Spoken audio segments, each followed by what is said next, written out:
So everyone, next up we've got Arian Hopkins. And Arian is PR and social media at Kodak One. She previously worked at ICOx Innovations. And something that you may not know about Arian is that she, like the lady that brought her son, has her son here. She has him working the the video, so that's really great. And what I'm really happy about is seeing so many people bringing their kids here. So we're going to be posting some pictures on social media later with people and their children, because you've got to get them started in tech early, people. Anyway, so welcome, Arian.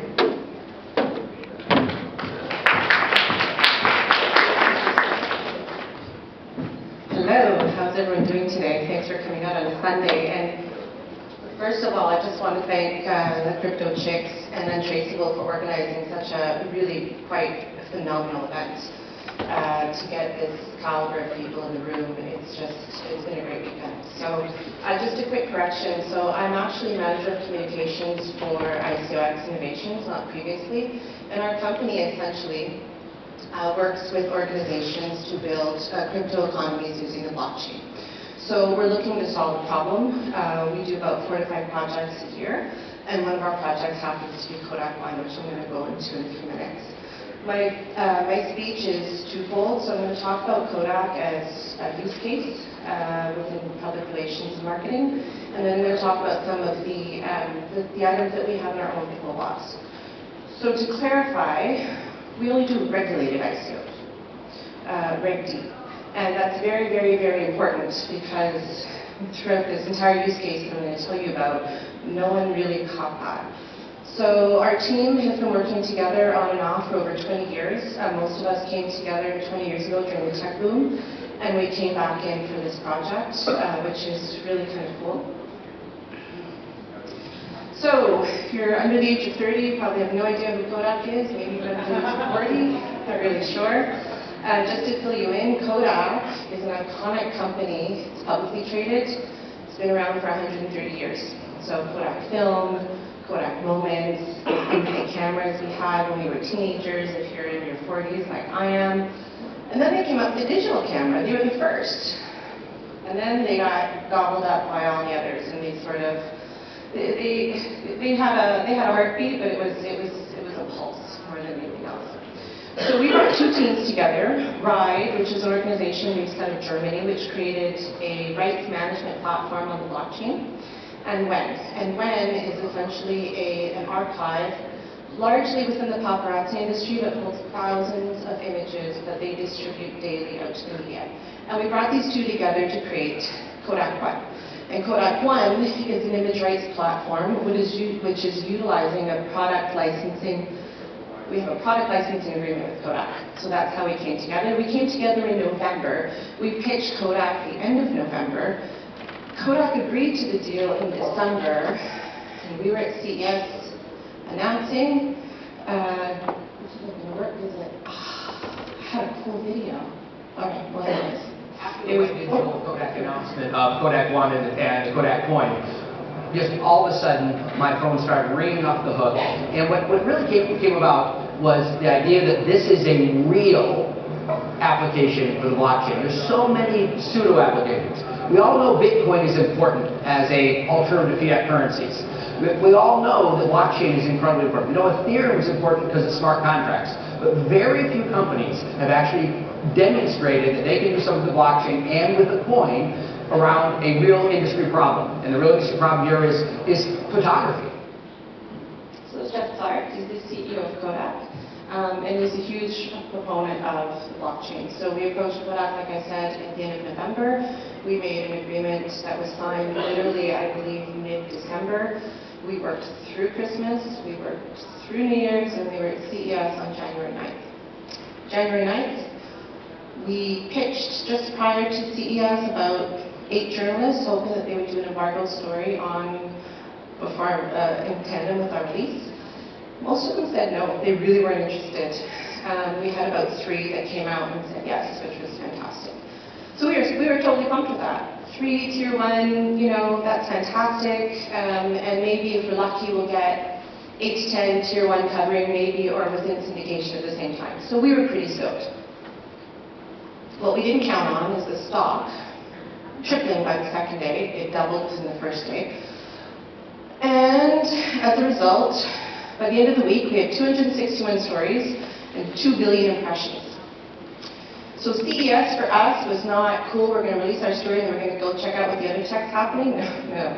CES was a really, truly, we weren't prepared. It's not that we weren't prepared, we just couldn't foresee the media attention that we received. So we were receiving constant phone calls, we were receiving constant emails, people were coming to our booth, it was nonstop. We didn't eat pretty much, because if you ever read the CES, it takes an hour just to get hot dogs, so we didn't eat. We were living on, some almonds that someone had brought from their suitcase, and we were working the story.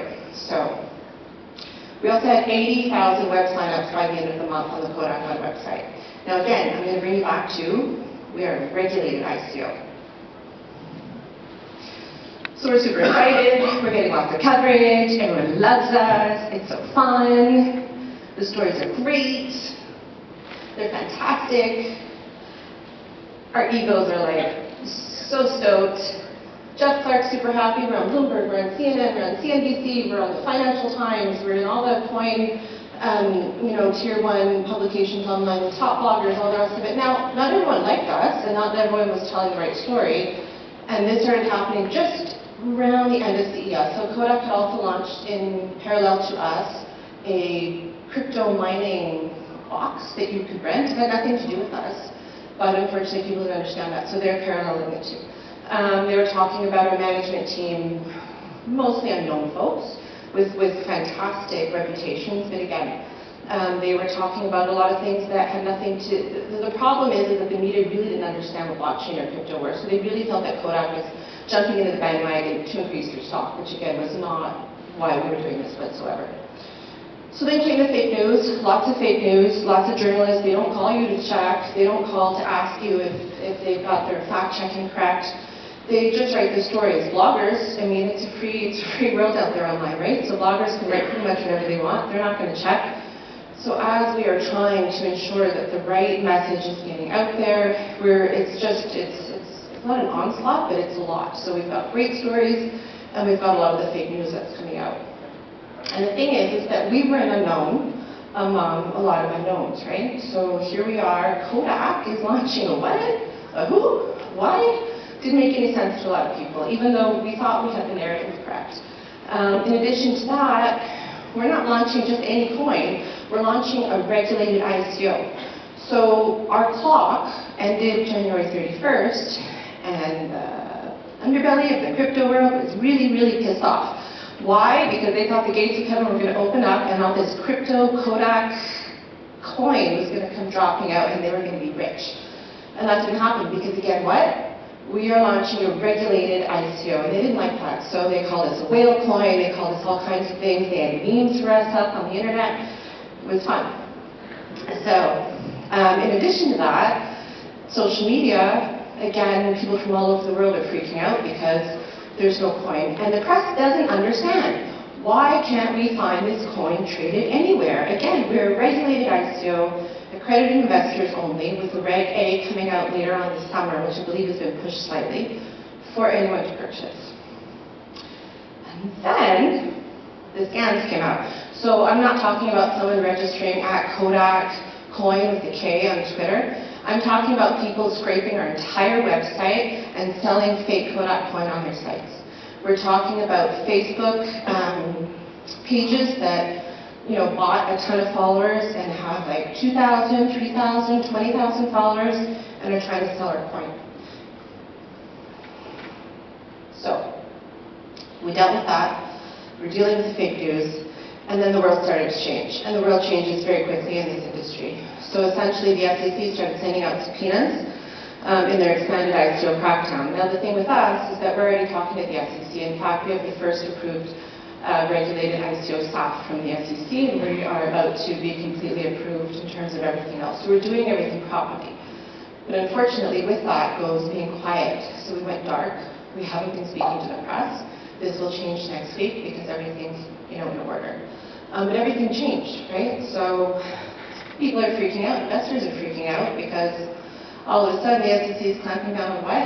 Again, this was always our intention, so it's not like we decided to become a regulated ICO. This was our intention at the gate.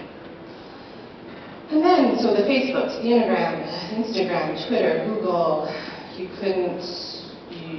just couldn't promote your ICO anymore. And we really do believe that these crackdowns are for the better. We really do believe it's in the best interest of protecting people, but it makes things a little more complicated and a little more difficult. So now what? At the end of the day, it's about your story. For us, it's always been about solving real problems. So with Kodak, we're trying to solve a real problem by providing the photographic community the ability to have copyright around their images. So we did a couple of things. ICOx Connect is an online platform that we launched for our investors to be able to speak with leadership. It is a regulated, within our own orders site.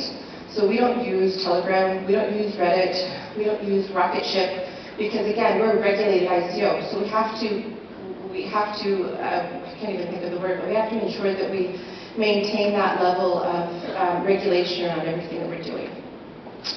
Now, ICOx Connect again we're an umbrella company. Now, what that means is that we also attract people within our board. So we work in parallel with our project companies, Kodak being one of them. So we recently signed Edmund Moy. He's the former 38th director of the United States Mint. And he is a really, really interesting man. He's really fascinated by crypto, and he's really interested in the fact that we've approached everything with regulatory compliance. So going back to your stories, your strategy, how exactly do you tell your story? I'm not going to go into all the legalese around what you can and can't say around the regulated ICO because there's tons. But what we do is, in terms of our marketing, we do a lot. We do a lot of video. So our team is constantly shooting video, all kinds, usually short snippets for social. We have trained up a lot of our executive leadership in terms of the topics that they speak on. We have actually a video team within our employment that works with us, and they follow us pretty much to almost everything that we do. We just shot a whole series of videos on Friday with the Kodak team, and we promote these videos across the website, across social. And the point is to, again, educate. So we can't go out there and talk about certain things. We can't be really specific about how we're doing things or how the raise is going, but we can at least educate people and really try to elevate ourselves as a company as leaders in the space. We attend a lot of events. It's probably our biggest budget spend. We were at Polycon, that seems so long ago, but it was in March. We were at Polycon in March. Our founder, Cameron Shaw, spoke at that event. We were at the Global Blockchain Forum earlier this week with Bruce Elliott speaking. We've had Jan Deneke speak from Kodak. Each one of them is responsible for a different topic. So some will speak specifically around the investment space and the regulations. Others will speak around the technology and the blockchain and the building and the architecture of our coin. And others will just speak more broadly about the space as a whole. We write, and again, this is not specific to ICOs. If you're marketing anything, this is sort of like things that you need to do, but this is how we do it. We write a lot of blogs. Again, we're trying to work on elevating our leadership as thought leaders in the space. And all this comes back to, I think, the most important thing that we do. So we listen. We listen a lot. We use tools that listen to both our social and our public relations. We have a very clear idea of where our reach is, where it is, who's speaking about us, if they're speaking positively or negatively, what the conversations that's happening, where it's happening, if there's something that we need to jump into, we can grab one of our videos or we can create a video in order to respond. We can't always chase the press and ask them to change everything that they've written, but what we can do is we can respond on our own quickly with our own content. We're social, we listen to social. Who are the influencers? What are they talking about? Who's saying bad things? Who's saying great things? Influencers aren't just the media, right? So the media is one tier. You've got your bloggers, which you can never forget about. That's another tier. And then you have people that are influential in their own right online, and they're important to listen to as well. And sometimes a comment may be completely innocent, but nasty, and all of a sudden it blows up. We've all seen that in other spaces. It can happen here too. And then we listen to the press. So we use a tool called Meltwater. There's tons of them out there. There's Cision. We like meltwater because it provides a more global understanding of what's happening. So our company is global. The team that we work with is based out of Berlin. Kodak is global, so we need to ensure that we're understanding what's happening. Now, while we haven't been speaking to the press over the past month, they're still talking about us. So what are they saying? And when we can jump back in, which starts next week, what do we have to correct? Because being in a blackout session is really frustrating, but we can at least prepare to ensure that we're ready when we're not in it anymore. So we've had press from China, Japan, Germany, pretty much all over the place. And essentially the tool, what it does is we've programmed it to send a newsletter out to everyone in the team every day so they're fully aware of the news that's happening around our brand. So this comes back to some very simple and obvious tactics. So know your media. The media, the traditional media, the media's changed out there, and unfortunately, some media, it's the headlines that they really like. So there were a few interviews that we had, which were fantastic. And then the headline was like, it was awful. And it's awful because the worse the headline, the more clicks you get on your site. So the media's not always out there to tell your side of the story as much as you want to. So know who your media is. Know the friendly media, know the sharks, know the people that maybe you need to educate more because they just really don't understand. Know your bloggers, know all of them. And then prepare your people. This is probably one of the most important things you can do. If your people that you're putting out there on the front lines to speak to your media don't know how to do it, it can be really awful for you. So this goes back to the usual when you're preparing your PR plan. What's your brand story? Stick to it. Make sure everyone knows it. What's your messaging? What is it that you want the world to know about? The thing with Kodak, as an example, is that, yeah, we're building in the blockchain, and we've got a coin, and that's super cool, but at the end of the day, we're building a product, and the product is for the people. So we have layers of messaging that we have to get out there. We've got the blockchain, people are going to ask about that. We've got our coin, people are going to ask about that.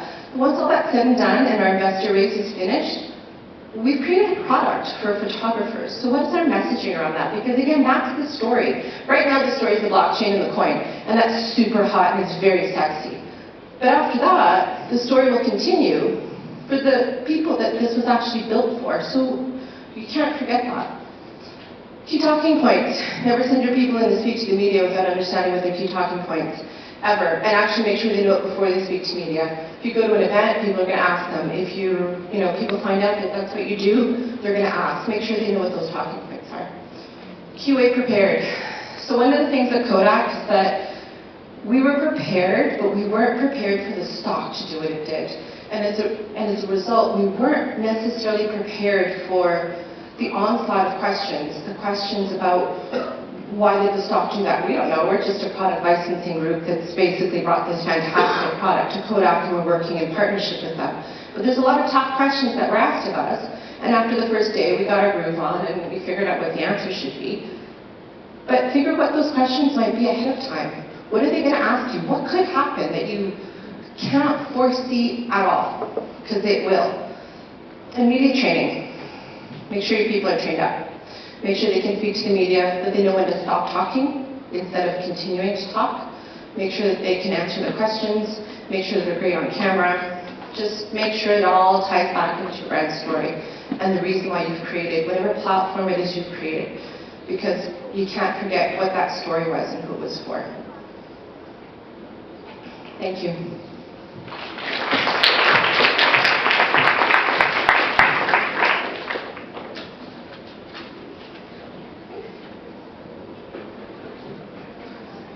Thanks, Arian. Next up, we have Richard Moore. Richard, are you here? Richard? I'm here. Richard. I just want to be in this room. So, Richard, you didn't tell me what it is one thing that you came with food.